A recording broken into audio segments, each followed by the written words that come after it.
Hi, my name is Olivia. I've landed just in time to catch another segment of Daily AI Prompts for Job Seekers with William Craig III.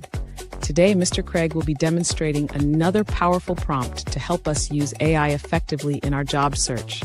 I can't wait to see what he's going to share with us. And the best part is, I can watch the replay on his LinkedIn profile or his YouTube channel at Get Up and Get a Job. Okay, fasten your seatbelts. Mr. Craig is about to take off. All right. Thank you so much, Olivia. And welcome back to those of you who have been following the series, either in person or by watching the replays. And a warm welcome if this is your first time joining. This is Daily AI Prompts for Job Seekers. I'm William Craig III, an AI business and career strategist. Now, in today's segment, I'm going to show you how to sell your concepts, your ideas with structure and flair. Oh my goodness. Look, if you're new to the series, I have a clear mission to help you move beyond overwhelm and into action. Fact is, people who randomly put out resources with hundreds of AI prompts are well-meaning, but sometimes too many prompts can actually be paralyzing. So Daily AI Prompts for Job Seekers is focused on giving you just one powerful, practical prompt each and every day. No matter how long you've been unemployed, underemployed, or maybe you're just unhappily employed, my goal is to help you run your job search like a well-organized job campaign, one with clarity, confidence, and strategy using AI as your job campaign manager. Now, if you've missed any of the segments, not to worry. Feel free to visit my LinkedIn profile where you can watch the replays and connect with me, please. Let me know how you feel about what I've been doing here. Or better still, subscribe to my YouTube channel. It's called Get Up and Get a Job. Yep, just go to YouTube, type in Get Up and Get a Job, click the subscribe bell, and you'll be notified every time I go live or share a video that I believe will be of help to you. All righty, we're going to get started right after this. If you're not using artificial intelligence, you're already behind. Right now, someone with less experience than you is using AI to do a job faster, cheaper, and better. And here's the truth nobody says out loud. Most AI training, useless. It sounds smart, but leaves you stuck, confused, and still doing everything manually. Every day you wait, you're losing time, opportunities, and money, because the rest of the world, they're not waiting. They're automating, scaling, earning. That's why we created Free AI University. No fluff, no theory, just real systems you can use today. Plug-and-play prompts, step-by-step trainings, tools that help you earn faster, smarter, and get results by the end of the week. And you won't be doing it alone. You'll be surrounded by people just like you, taking action and sharing wins. Take my advice. Go to freeaiuniversity.com. Create your free account. Because this shift is happening with or without you. If you're ready to win, go to freeaiuniversity.com. Oh my goodness. Oh my goodness. Love it, love it, love it. So, looks like there are a few people who have joined us and are making themselves known. Let's see who we've got in the virtual house with us. Dawn Lewis. Good afternoon, everyone. Excited to see what William has for us today. Oh, you're so sweet. Thank you. Thank you so much for sharing your time. Let's see, who else do we have? Shelly. Good afternoon, all, she says. Good afternoon to you, Shelly, again. Thank you for sharing time as well. We have TJ Richardson in the house. Good day, all. TJ, all the way from Arizona. So glad you're here. And let's see here. We've got my New York City brother from another mother, Daniel Velez. Hello, William, and enduring learners. Love it, love it, love it.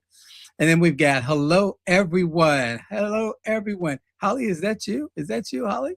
And let's see. Therese Jones. Hello, everyone. Hey, Therese, haven't forgotten about you. Haven't forgotten about you. Hope you saw well, we'll talk about that in a moment.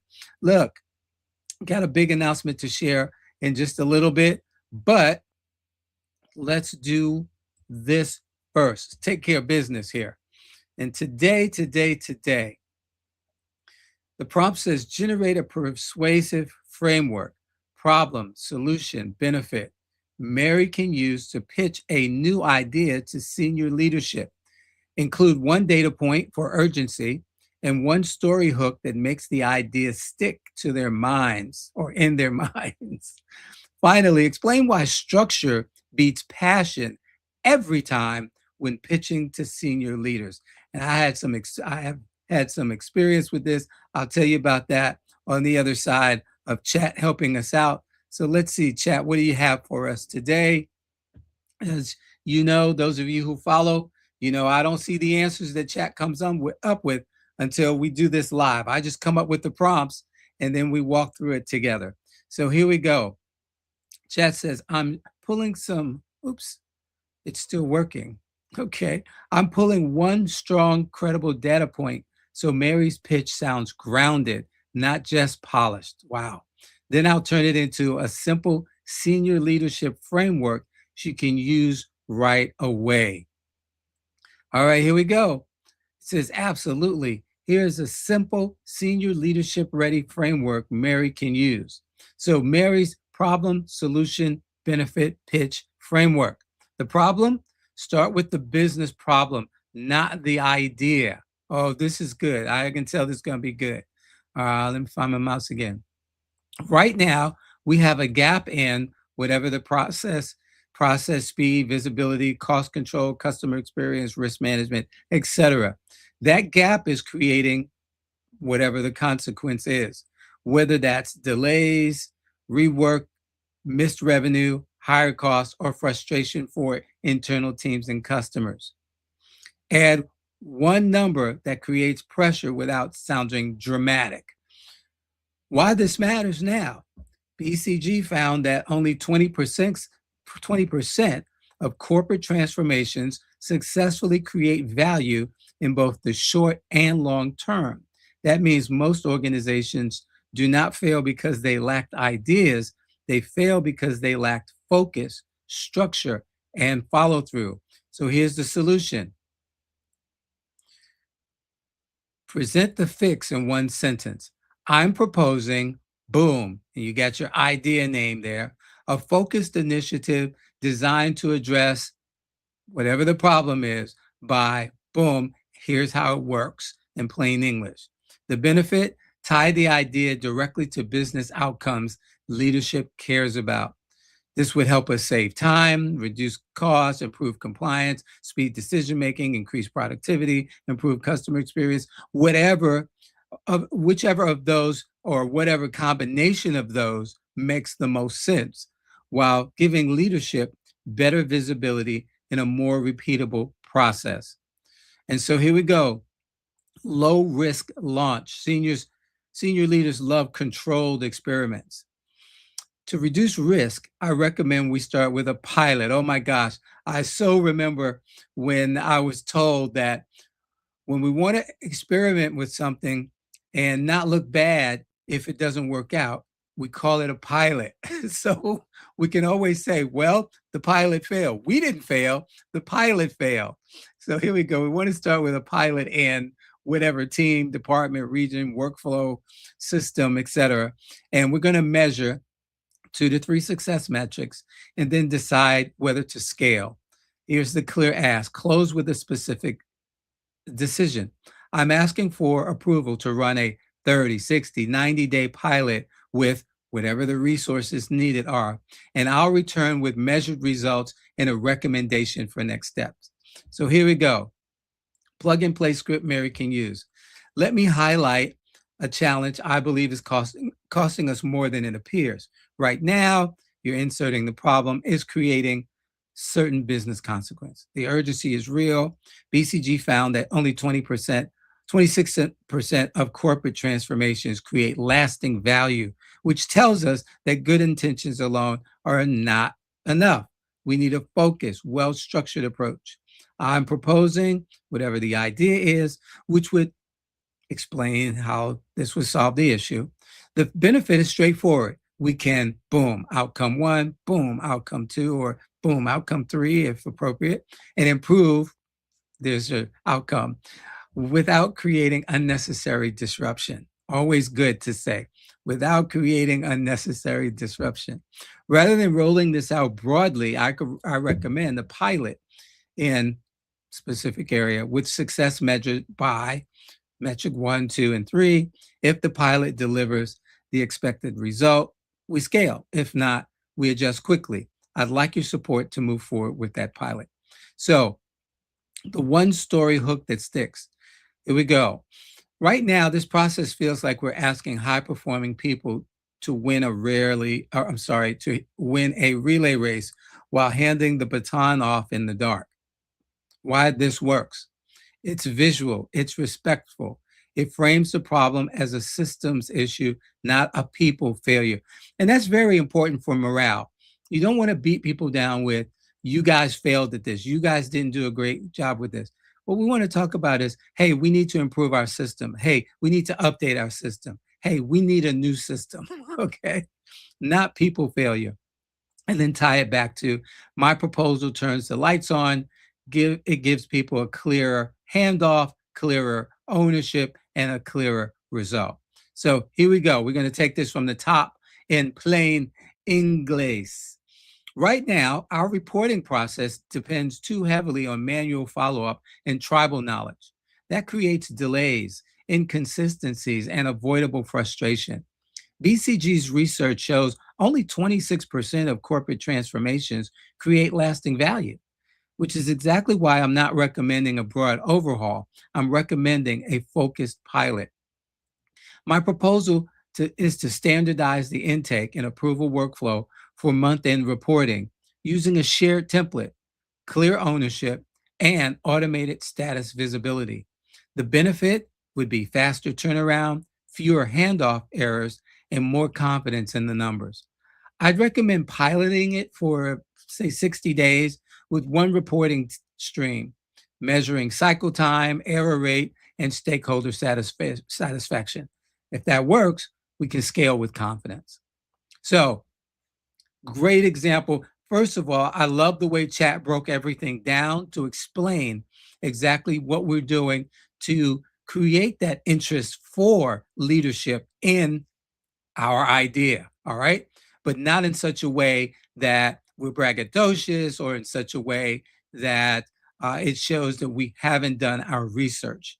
That's two of the big mistakes that people make when they do come up with ideas that they want to share with corporate. So here we go. Why structure beats passion every time? Because senior leaders are not buying excitement. You get an idea, man, you're excited. This is gonna do this is gonna do that. And I'm gonna be acknowledged for what I brought to the team. What they are buying is this: clarity, risk control, and business impact. Passion without structure sounds like enthusiasm. And don't look, enthusiasm is good. However, structure with conviction sounds like leadership. Senior leaders are usually listening for four things. Here's where you take notes if you haven't been, or you can watch the replay and get your notes then. What problem are we solving? Why is now a good time to do this? What will it change? And what's the risk to the status quo? Because we don't want to be worse off after doing whatever it is that you're suggesting. A structured pitch answers those questions fast. It matters because executives operate in complexity, and the people who rise are the ones who can make complexity easier to act on and to understand. I talked about that the other day, about being able to synthesize complex information in a way in which others can understand it and act on it quickly. McKinsey has also emphasized that leaders must clearly define goals, align stakeholders, and translate strategy into action because structure follows strategy. Thank you to the folks at McKinsey. Here's the real key for you as well as Mary. Do not pitch the idea like a cheerleader, okay? Pitch it like a steward. Show the problem, frame the solution, quantify the value, lower the risk, and make the ask. Come on now. That's how ideas get funded. Oh, wow. And it's even given us some sources. Chat, I tell you, Boston Consulting Group, 5 truths and 1 lie about corporate transformation. Also, how CEOs can beat the transformation odds. Then McKinsey, how the operating model can unlock the full power of customer experience. Chat says, I can also turn this into a 90-second executive pitch. Mary or you can practice out loud. Love it, love it. Did I say I loved it? This is, look, this is why we're here, to make your outstanding stand out. All right. So look, let me tell you a quick story, and then I'm going to get this prompt in. Well, let me go ahead and get the prompt in the comments section first. And booyah, it is loading and it is there. And then I get the little reminder that we cannot post comments to some destinations. Yes, I know. One day we'll all just get along. All right. But I share this example with you guys because I've been talking a lot about how we operate as it relates to ideas and or in the corporate arena. And some of you, especially those of you who are looking to go into another opportunity, are going to be really excited. You're going to see things. You know, they say you can't see the forest for the trees. Sometimes you're too close to the problem. And so you're going to notice that the people who are already in the company, they can't see what you can see clearly being an outsider coming in. And you're going to be excited. You're going to want to run in there and change everything. And let me just say, no, don't do that. Okay. Don't do that. But this is a way that after careful examination, you can make a suggestion that seems viable to leadership. And I give you my own experience, one of them anyway, that I'm super proud of. It's on my LinkedIn profile. You can look it up and see that I'm telling you the truth. And I was working on a project for the FBI.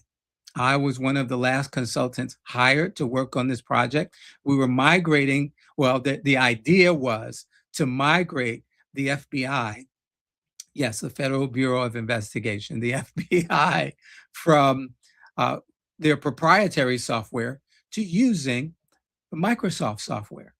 And gosh, those were great days. Everybody was learning how to use this new thing called Windows. Oh my goodness. Ooh. But nonetheless, after taking a look at what had already been crafted, I mean, it was nearly set in stone. And after attending one of the briefings, I saw a crack in the armor. And I said, well, having worked with government folks in the past, in fact, most of the work I had done to that point had to do with training government employees. And I knew that there was a certain psyche that we were going to come up against when we proposed what was being proposed. And so, long story short, I had an idea.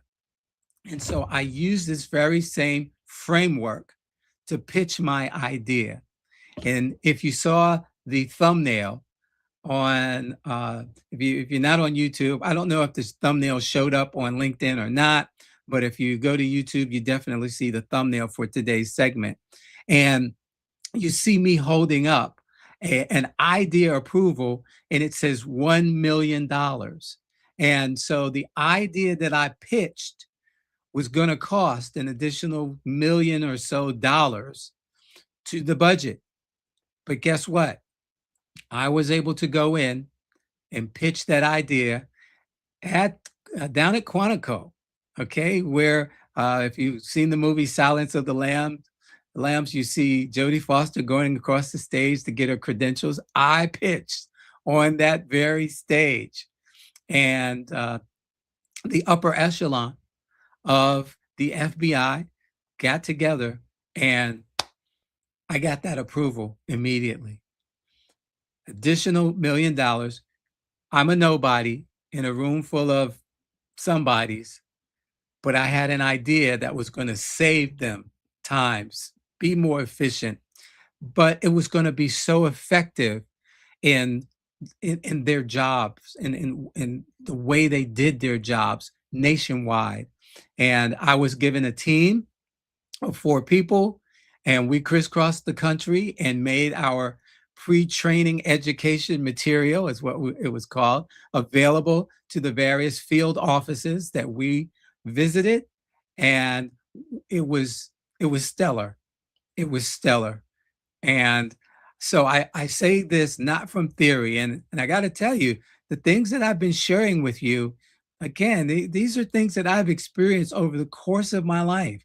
I started working officially, um, well, I shouldn't say officially. I'm going to say officially at 16. But before 16, I did some things, and I don't want to get anybody in trouble because child labor laws say that, uh, I didn't have a work permit until 16. But nonetheless, I've done so many different things. And that's one of the things on my bucket list is to literally create a list of all of the jobs that I can remember that I have held, because it speaks to how I'm able to work with people from diverse backgrounds and experiences and cultures, because I've done so much. And again, I'm not saying that to brag. I'm just saying that, just like I've told you guys in the past, I'm living my Slumdog Millionaire moment. If you haven't seen the movie, go watch it this weekend. All right. You'll get it. But I'm living my Slumdog Millionaire moment.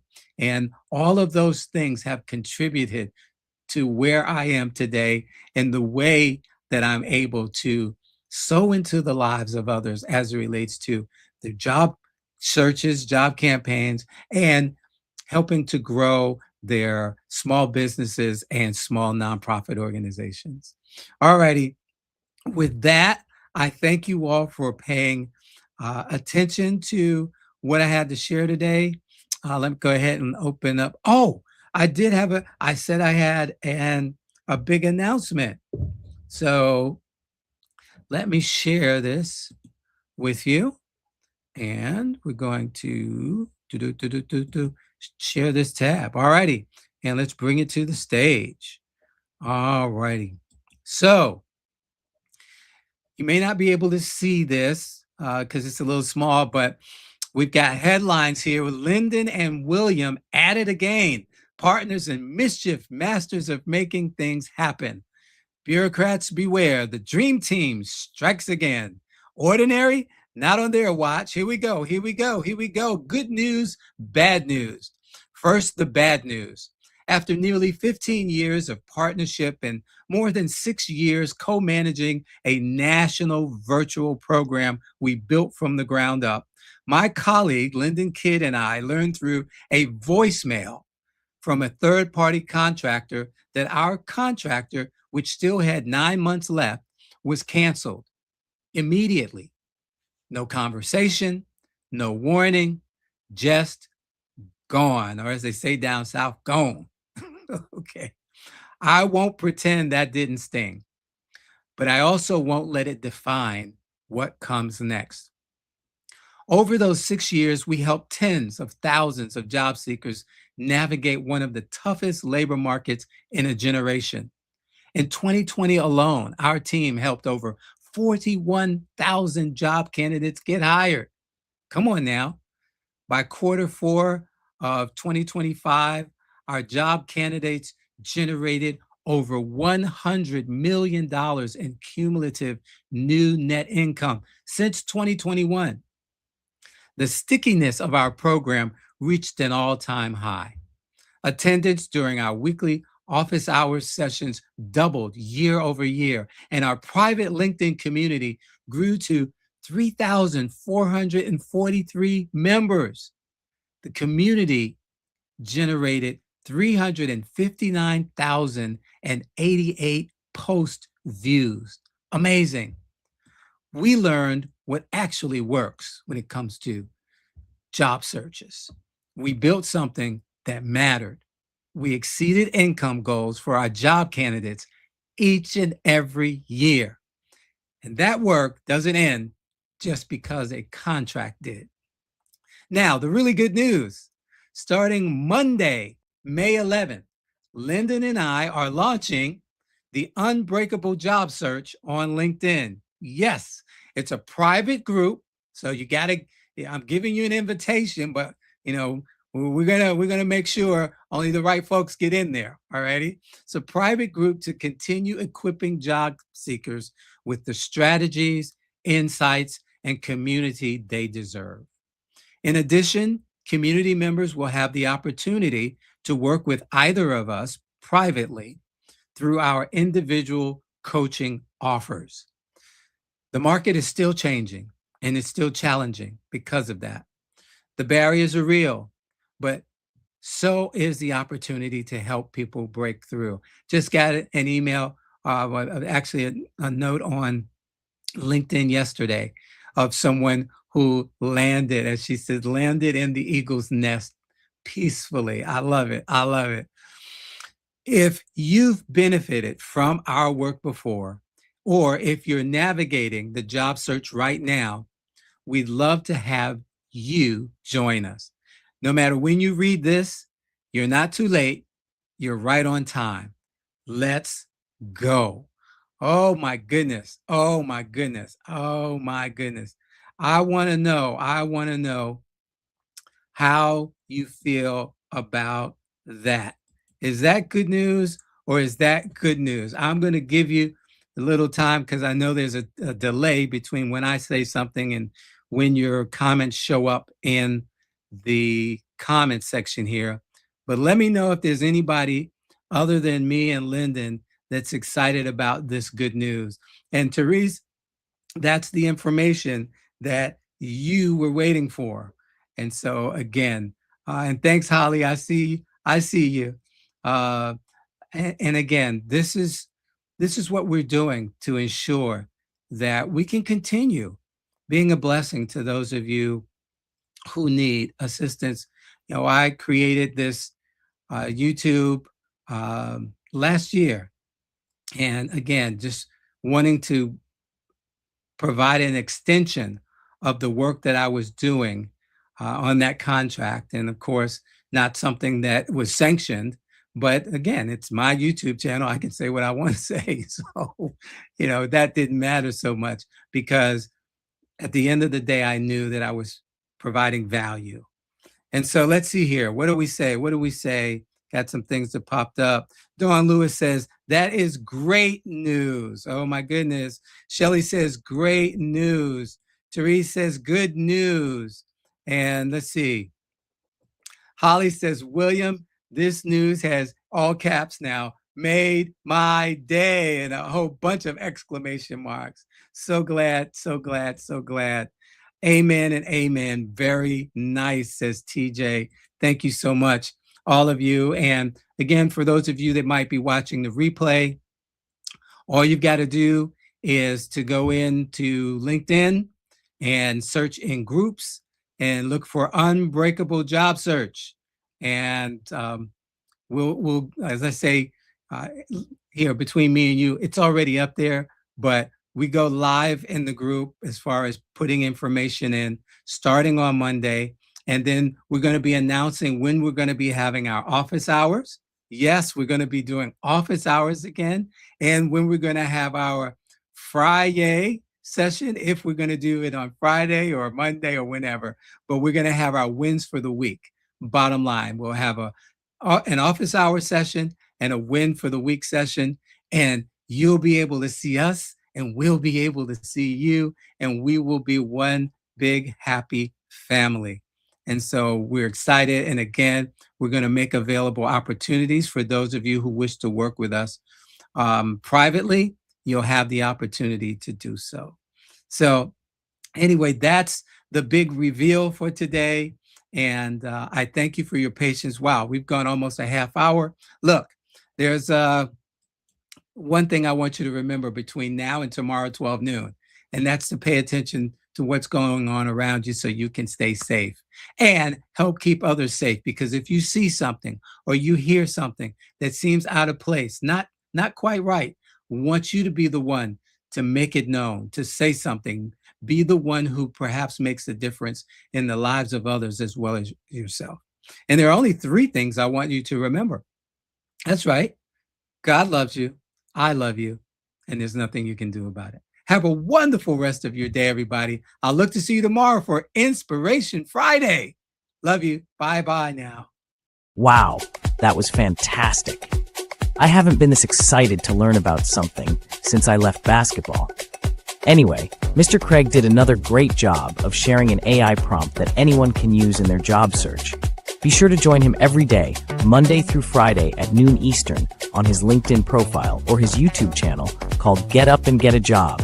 You can watch the replays there as well. And while you're at it, share this information with someone you know who wants or needs a new job. I've got to run. My team needs me. But keep up the great work, Mr. Craig. You're providing a great service for the community. I'm going to tell all of my players about daily AI prompts for job seekers with William Craig III.